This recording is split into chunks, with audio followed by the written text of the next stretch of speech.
Hello everyone, welcome to M S study Guru. स्वागत है आप सबका हमारे YouTube channel M S study Guru पर। मेरा नाम है सिमरनजीत कौर, दोबारा से आपके लिए एक नई वीडियो लेके आई हूँ। बात करेंगे इसमें पेपर 1 की लास्ट डेज प्रिपरेशन आपको कैसे करनी है। कुछ चीज़ें हैं जो आपको दिमाग में रखनी है, बस वो चीज़ें अगर दिमाग में रख ली तो आपके यूजीसी नेट क्लियर करने के चांसेस काफ़ी बढ़ जाएंगे। ठीक है, ये चीज़ें जो मैं आज आपको बताऊंगी not only for UGC net, अगर आप किसी भी ऐसे गवर्नमेंट एग्जाम की तैयारी कर रहे हैं जिसमें ऑब्जेक्टिव क्वेश्चंस हैं, ठीक है, तो उसके लिए भी ये चीज़ें आपके काम में आएंगी। अगर आप चैनल पे न्यू आए हैं तो जल्दी से सब्सक्राइब कर लीजिए और लाइक एंड शेयर कर दीजिए ताकि ज़्यादा से ज़्यादा लर्नर्स तक ये वीडियो पहुंच सके। ठीक है, मैं आपको अपने एक्सपीरियंस के आधार पर बताऊंगी कि मैंने जब नेट जेआरएफ की तैयारी की थी तो कौन कौन सी चीज़ें आखिरी दिनों में अपने ध्यान में रखी थी और कौन सी मैंने गलतियाँ की थी जो आपको नहीं करनी। ठीक है, सबसे पहली चीज जो आपको अपने दिमाग में रखनी है, द थिंग इज डेट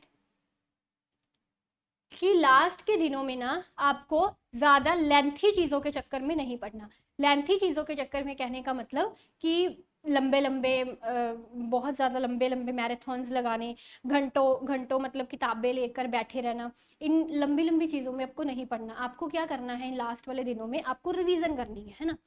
तो अगर इन लास्ट दिनों में आप नए कंसेप्ट करने लगे, इतना ज़्यादा टाइम वेस्ट अपना 2-2 3-3 घंटे मतलब इस इन चीज़ों में करने लगे, तो ये चीज़ आपका काफ़ी जो है नेगेटिव आपके लिए सिद्ध हो सकती है। क्योंकि एक चीज़ यहाँ पे बताती हूँ कि आपकी जो आखिरी दिनों की स्ट्रैटेजी है ना, वो पहले 6 महीनों की स्ट्रैटेजी से थोड़ी सी अलग होनी चाहिए। ठीक है, आप 6 महीने से नेट जेआरएफ की तैयारी कर रहे हैं, बट अगर आपने इन लास्ट दिनों की स्ट्रैटेजी में थोड़े से बदलाव अकॉर्डिंग टू अपकमिंग एग्जाम नहीं किए तो वो चीज़ कहीं ना कहीं आपको सफ़र करनी पड़ेगी। ठीक है, एक एक और बड़ी अच्छी बात यहाँ पे ये है, जो आपको मैं बताने चाहती हूँ कि कंसिस्टेंसी जो है ना, सिर्फ इन लास्ट के दिनों में की कंसिस्टेंसी आपके एग्जाम में काम आने वाली है।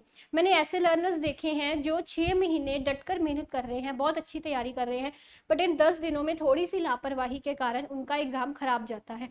बट ऐसे लर्नर्स जो इन 6 महीनों में कंसिस्टेंसी इतनी नहीं थी बट इन आखिरी दिनों में अच्छी कंसिस्टेंसी रख लेते हैं तो एग्जाम पार होने के पूरे चांसेस हैं।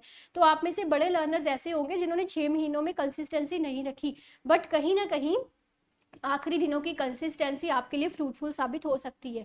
ठीक है, जितने भी टॉपर्स होते हैं आप देख लीजिएगा वो हमेशा लास्ट के दिनों में अपनी कंसिस्टेंसी ज़रूर रखते हैं। ठीक है, क्योंकि कई बार क्या होता है कि हम शुरू से इतने इंथोसिज्म से पढ़ना स्टार्ट कर देते हैं, जब इन दिनों में आके हमारा सिलेबस कवर हो जाता है, रिविजन भी हो जाती है, तो हमें वो इंथोसिज्म छूटने लग जाता है।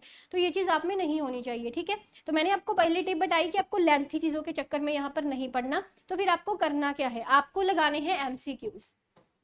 बट एमसीक्यूज लगाने के तरीके अलग अलग होते हैं। मैं बहुत बार आपको एमसीक्यूज लगाने का तरीका बता चुकी हूँ। जब भी आप और एमसीक्यूज में ना सबसे इंपॉर्टेंट चीज़ जो मैं आपको कहूँगी, प्रीवियस ईयर सॉल्व कीजिए। देखिए, बहुत सारी वेबसाइट्स होती हैं।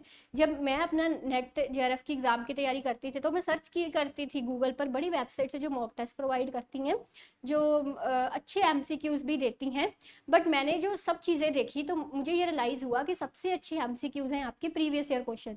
तो आपको कहीं भी अगर प्रीवियस ईयर क्वेश्चन ढूंढते हैं, उनके ऑफिशियल आंसर्स ढूंढते हैं, प्ले स्टोर पर ऐप से कहीं ढूंढ जाएंगे आपको, तो आप वो करिए, इनको प्रेफर करिए रैंडम एमसीक्यूज की बजाय। ठीक है, तो उनको सॉल्व कैसे करना है कि कम से कम एक पीवाईक्यू से आपके कितने 4 कंसेप्ट क्लियर हो जाए। ठीक है, 4 कंसेप्ट क्लियर हो जाए। ऐसा नहीं है कि क्वेश्चन लगाया आपके 20 क्वेश्चन लगाए, 15 आंसर ठीक आ गए, 5 गलत आ गए, चलो अगले क्वेश्चन शुरू करो। नो, अब जो गलत आए वो क्यों गलत आए, ठीक है, क्या कंसेप्ट का उसके पीछे, और जो सही भी आ गए हैं ना, जो बाकी के 3 ऑप्शंस बचे हैं उसमें वो भी आपको एनालिसिस करनी है। ठीक है, कि जो आपका आंसर सही आया है उसके जो 3 ऑप्शन है उसमें क्या क्या कहा गया था। तो मतलब एक क्वेश्चन से 4 कंसेप्ट आपके क्लियर होने चाहिए और चाहे इन 4 कंसेप्ट के नोट्स बना लीजिए। ठीक है, तो ये चीज़ बता दी। अब अगली बात यहाँ पर आपके लिए इंपॉर्टेंट जो है, दिस इज अ थिंग कि बहुत सारे लर्नर्स हैं जिनको अभी तक पता ही नहीं कि स्मार्ट स्ट्रेटेजी क्या होती है और हार्ड वर्क क्या है और स्मार्ट वर्क क्या है। तो इन दोनों में डिफरेंस बताऊंगी, वीडियो के एंड तक बने रहिएगा। आपको एक बहुत ही मोटिवेशनल सी चीज़ बताने वाली हूँ वीडियो के एंड में। ठीक है, जो आपको इन 10 दिनों में पूरी मोटिवेट कर देगी। तो देखिए, स्मार्ट वर्क क्या है क्या असल में स्मार्ट वर्क। हम लोग क्या करते हैं, हम लोग क्या करते हैं कि एग्जाम में ना कुछ ऐसी चीजें आपको पूछ ली जाती हैं जो आउट ऑफ सिलेबस होती हैं, जो अनप्रिडिक्टेबल होती हैं, आप भी नहीं प्रिडिक्ट कर पाते, हम भी नहीं प्रिडिक्ट कर पाते, है ना, ऐसी चीजें। और हम लोग बड़ा टाइम वेस्ट कर देते हैं अनप्रिडिक्टेबल चीज़ों में, थकपाई करने में, ढूंढने में कि किस तरह के क्वेश्चन ऐसे आए, मतलब उन चीज़ों में। और ऐसी चीज़ें जो थोड़ी डायनामिक हैं, जैसे कि करंट बातें। अब करंट अफेयर्स की कोई लिमिट ही नहीं है ना, ऐसा है नहीं कि इतने हैं तो इतनों में ही आएगा, लिमिट ही नहीं है, अनलिमिटेड चीज़। ऐसी डायनामिक चीज़ें, यू कैन से ऐसी डायनामिक चीज़ें या अनप्रिडिक्टेबल चीज़ें, या ऐसी चीज़ें जिनमें आपका बहुत ज़्यादा टाइम कंज्यूम हो रहा है, बट वो चीज़ें आपको समझ में नहीं आ रही, ठीक है, आपके ऊपर से गुजर रही हैं, आप वीक हैं उन चीज़ों में, ठीक है, ऐसी चीज़ें। अब बात ये है कि आपको कोई डायनामिक क्वेश्चन आ गया, अनप्रिडिक्टेबल क्वेश्चन आ गया, वीक क्वेश्चन आ गया, इनके भी 2 ही नंबर मिलने वाले हैं।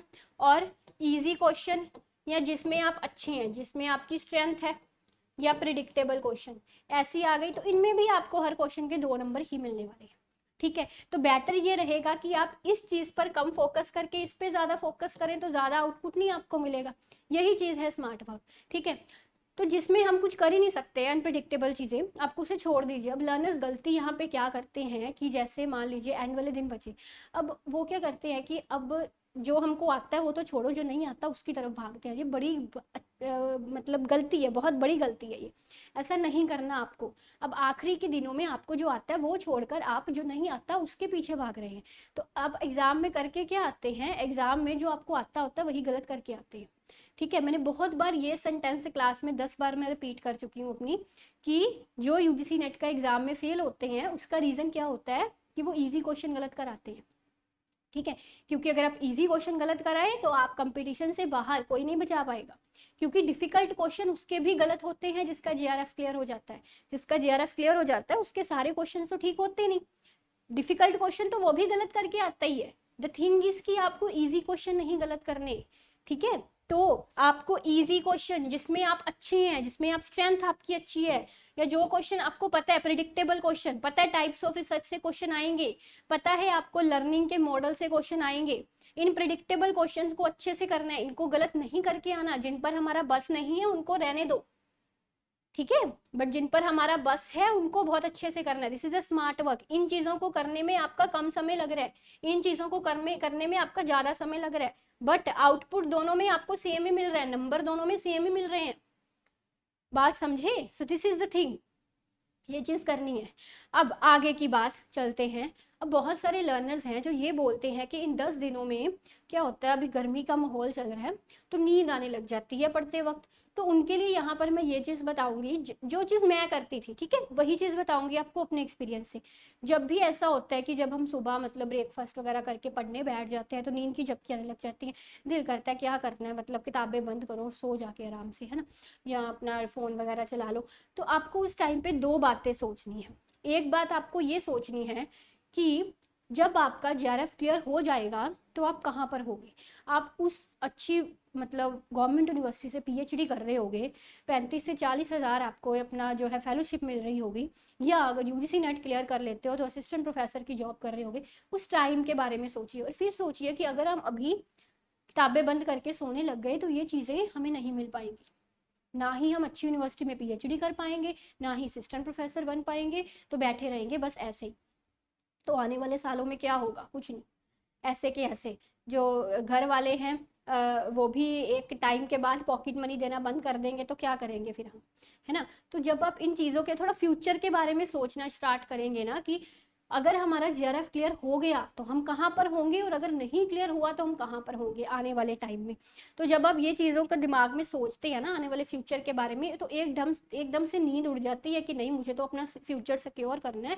घर में भी पॉकेट मनी मिलना बंद हो गया तो हम क्या करेंगे, हमको स्टैंड होना है, हमको स्टैब्लिश होना है ना, तो प्रूफ करके दिखाना है। तो जब फ्यूचर के बारे में सोचेंगे ऑटोमेटिकली माइंड दोबारा से किताबों की तरफ डूब जाएगा, ठीक है। दूसरी चीज़, इसको हम लॉ ऑफ अट्रैक्शन के जरिए भी आप ये चीज़ कर सकते हैं कि जिस चीज़ की तरफ आप अट्रैक्ट हैं, आप चाहते हैं कि आने वाले 3-4 साल के बाद मेरे पास ये गाड़ी होनी चाहिए, या आने वाले 3-4 साल के बाद मेरे पास ये असिस्टेंट प्रोफेसर की जॉब होनी चाहिए, कुछ भी ऐसा, है ना।